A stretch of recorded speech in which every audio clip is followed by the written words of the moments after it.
ED কিন্তু বিজেপির নয়, সিবিআই বিজেপির নয়, কিন্তু এটা আমাদের ঘাড়ে চাপিয়ে দেওয়া হয়েছে। ইডি একটা নতুন সংস্থা, আলাদা সংস্থা, সিবিআই একটা আলাদা সংস্থা। তাহলে কি এমন ওখানে ছিল যার জন্য তাড়াহুড়ি করে এর মধ্যে ঢুকে সেখান থেকে কম্পিউটার, ল্যাপটপ, সমস্ত ফাইল নিয়ে চলে এলেন? কি ছিল তার মধ্যে?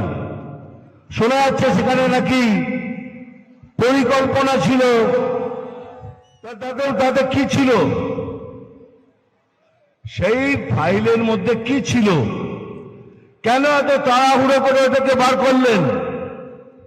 আমার মতে তার মধ্যে হয়তো তিনটে জিনিস থাকতে পারে। এক, যদি পরিকল্পনাই থাকে তাহলে সে পরিকল্পনা নিশ্চয়ই বিজেপি, হিন্দু, সনাতনীদের এই বাংলা থেকে তাড়ানো। এখন তো বলছেন খেলা হবে। খেলা হবে মানে কি? ফাঁসি দেবেন না গলা কেটে দেবেন? নিশ্চয়ই এরকম কিছু এটা হবে। কেন আগের বছর ইলেকশনের পর তো সমস্ত লোককে ঘর ছাড়া করেছেন, মেরেছেন। তা আমি সমস্ত লোকদের বলছি, অগ্রসর নয়, যে যার ডিফেন্স নিয়ে তৈরি থাকবেন। এরা যা কিছু করতে পারে, এরা যেভাবেই হোক কোনো একটা উস্কানি দিয়ে রাইটস করার চেষ্টা করছেন। সেখান থেকে সেখানে মুখ লাগাবেন না, সবাই দূরে থাকবেন। আমরা গণতান্ত্রিকভাবে সংবিধান অনুযায়ী জিতিয়ে দেখাবো কে আমরাও পারি। তাহলে আপনার প্রথমটা হলো যে আপনি খেলবেন, আমাদের গলা কাটবেন, তো ফাঁসিতে ঝুলিয়ে দেবেন, কি করবেন জানি না। হয়তো বলতে পারেন যে যার ফাঁসি নিজে নিয়ে এসো, যে যার বন্দুক নিয়ে এসো, গুলি করো নিজে নিজেকে, যা কিছু হতে পারে। দ্বিতীয় কি হতে পারে? দ্বিতীয় হতে পারে পয়সা। সেই ফাইলে কাকে কত পয়সা দিয়েছেন, কোনখান থেকে কয়লার, কোনখান থেকে বালির, কোনখান থেকে বিদ্যার, কোনখান থেকে শিক্ষার পয়সা পেয়েছেন, তার হিসেব আছে। এত কি ব্যাপার? এত লুকানো চড়ানোর কি আছে?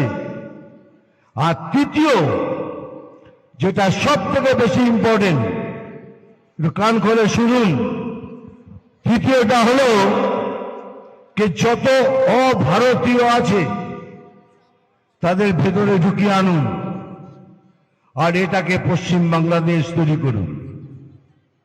নাহলে দেখছেন প্রধানমন্ত্রী কতবার বলে গেলেন যে আমাদের জমি দিন, 400 কিলোমিটার বাংলাদেশ বর্ডার এখনো খালি পড়ে আছে, সেটাকে আমরা তৈরি করব। উনি দিচ্ছেন না। কিছু হলে বলে ওটা আমি জানি না, এটা তো কেন্দ্রের ব্যাপার। আমরা তো বলছি এটা কেন্দ্রের দায়িত্ব। সে দিচ্ছেন না কেন জমি? তার একটাই কারণ, ওখান দিয়ে ঢোকান, যত পারেন ভুয়ো ভোটার ওদের ঢোকান। ঢোকানোর পর এখানে খুন, রাহাজানি, যত ধরনের হিংসা হতে পারে করুন, আর এদের এখান থেকে তাড়ান। এরকম হবে কেন? আপনার বাড়িতে চুরি হলে পরে আপনি আগে তো দেখবেন কোন দরজাটা আমার খালি আছে। যদি ছাদের দরজা খালি থাকে তাহলে ছাদের দরজা লাগিয়ে সেটাকে বন্ধ করবেন। কিন্তু এখানে বলছেন আমি জমি দেব না, খোলা থাক। কিন্তু আপনিও শুনে রাখুন, আপনার সরকারও শুনে রাখুন, এইরকম একটা বাঙালির গায়ে যদি এক ফোঁটাও রক্ত থাকে না, পশ্চিম বাংলাদেশ কোনোদিন হতে পারবে না। कोई माई का लाल ये नहीं कर सकता।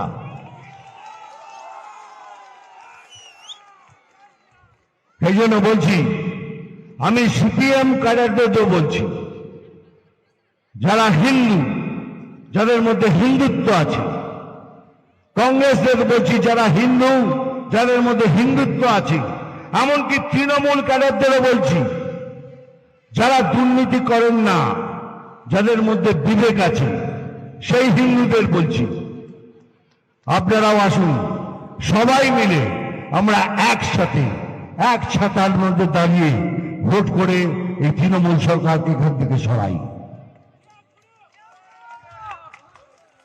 এই 1000 টাকা, 1000 টাকার লক্ষ্মী ভান্ডার আমি সব জায়গায় বলি, আপনাদের বলছি। বহরমপুর গেছিলাম কিছুদিন আগে, সেখানে একটা টোটোওয়ালা আমার পাশে এসে দাঁড়ালো। তো দাদা কেমন আছেন? আমি ভালো আছি। কেমন, তুমি কেমন? বলে দূর আর কি জীবন। কেন কেন খুশি না? 1000 টাকা করে লক্ষ্মী ভান্ডার পাচ্ছিস? বলে হ্যাঁ পাচ্ছি, কিন্তু একবার লিমিট ক্রস করলেই 1000 টাকা ফাইন, আর সেই 1000 টাকা নিয়ে এসেই আমাকে দিয়ে দিচ্ছে। এটাই হলো লক্ষ্মী ভান্ডার।